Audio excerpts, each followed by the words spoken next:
Hi all, today I'm going to be having a look at and trying out this pot from Keith Titanium as the high altitude pressure cooker.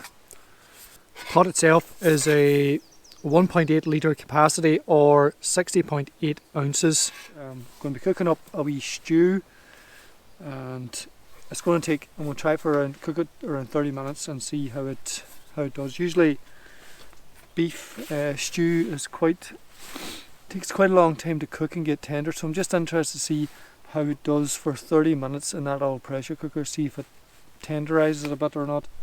This is the wee pot here. It comes in a nice wee net bag, which is nice. It's around 500 grams total weight. As I say, it's titanium, so it is lightweight, and also it's got two sort of lids or handles there. Got this main pressure valve here, and you've kind of got two sort of emergency pressure release valves should this fail, I think. And it opens just by turning the lid, so like a normal pressure cooker. That's your wee lid. It's got some instructions just there as well. Oh yeah, I took those because I knew I wouldn't remember what those valves were. So that first valve, this valve here, is an explosion proof silicone valve, and then this other one is a pressure release silicone valve. So yeah, I'd say that's your first emergency thing, and that's your, should everything else fail, this will pop out.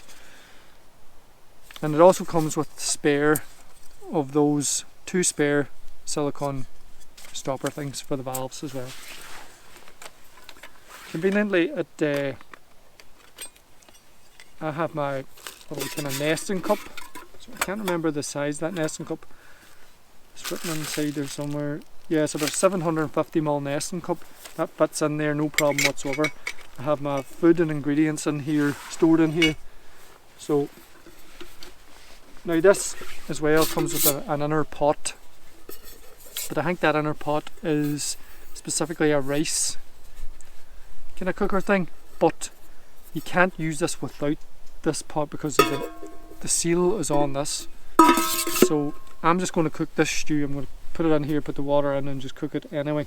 See how it goes. Now that inner pot has loads of wee holes around it and so on, so you know the steam and the gas and everything will get in through it and around it anyway.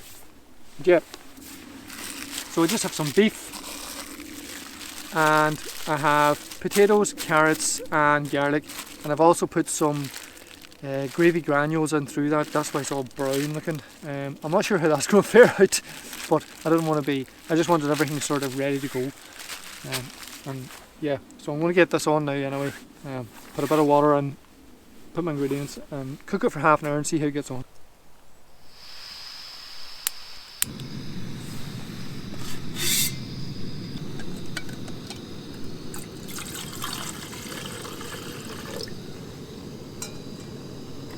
And I think when you have that pot, your nesting cup, you know, you kind of have all the cooking utensils really you would really need, you know, to cook food and have a drink.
So that's that little pressure cooker up to a boil now.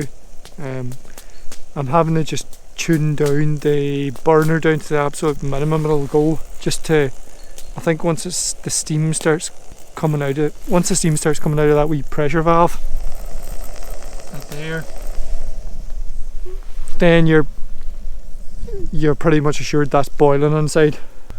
But also something I forgot to mention is it's named as a high pressure altitude cooker, so it's probably designed that it'll boil at high altitudes as well. You know, it'll come up to a boil easier at high altitudes than just a standard pot. Other than that, there's not much description about this pot really, if I'm honest. I suppose it's kind of self-explanatory what it does. But I've got to turn this down now again because it's getting very hot.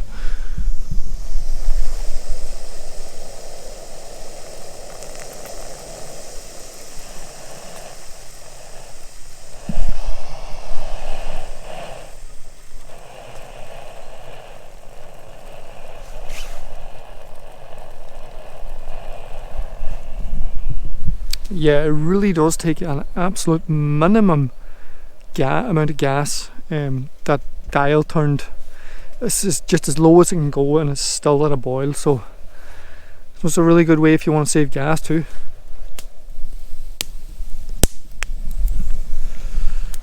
But yeah, that wee fire's going nicely now. There's a nice wee bit of heat out of it. It's enough just to take the chill out of my hands, which is nice.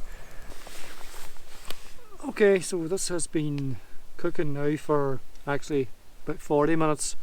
You're supposed to let this cool down for 5 minutes after you stop the heat as well. So I've had it off for a few minutes now, alright. And I'm just going to have a look inside, see what it's like. Hopefully it doesn't pop. No, it's fine.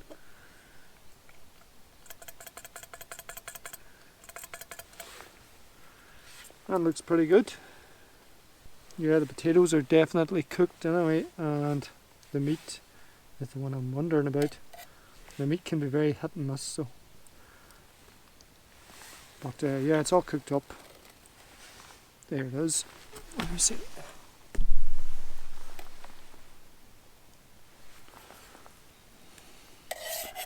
The potatoes are fully cooked.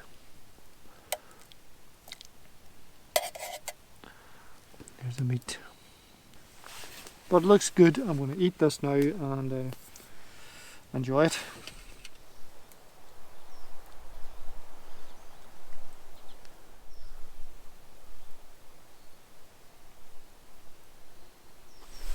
So this is obviously very, very hot at the minute, so I have to give it a while to cool down, but everything's cooked fine. The meat is not tenderized the way I thought it would be, expected to be, but again, that's not the fault of this. Diced beef is very dependent on the cut of meat, and usually what I find is packets of diced beef are notoriously tough and sort of chewy unless you cook them for several hours. It's the only way you can get that sort of toughness out of them. If you want to cook something for a long time with a absolute minimum use of gas, this is definitely a good option for that. It's also just a good option if you want a nice kind of decent sized pot that you can cook a lot of food in. That would easily cook for 2-3 people, no problem whatsoever. If I was doing this next time, I'd let it cook for a bit longer. I'd like to try it on the fire as well, but as I say, controlling the heat would be the biggest problem there. And the fact that you can pack an Essen cup into this as well is another big bonus.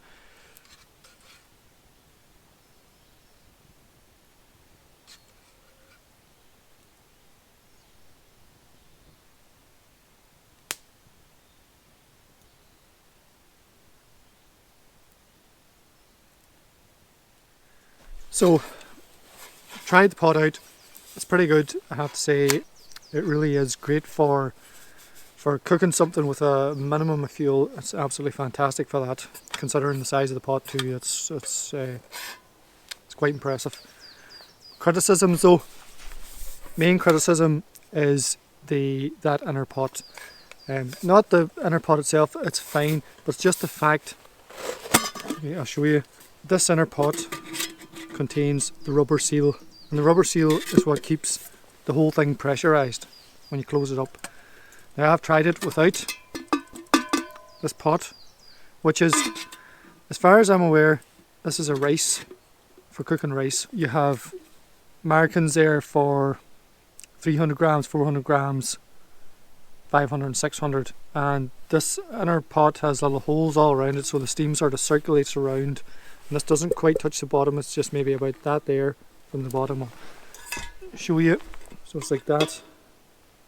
Great if you're cooking rice, but if I don't want to cook rice and I just want to cook a stew, which I just done, I would prefer if I didn't have to put that inner pot in there, because reason being, now it cooks fine with it and everything and all that, that's great.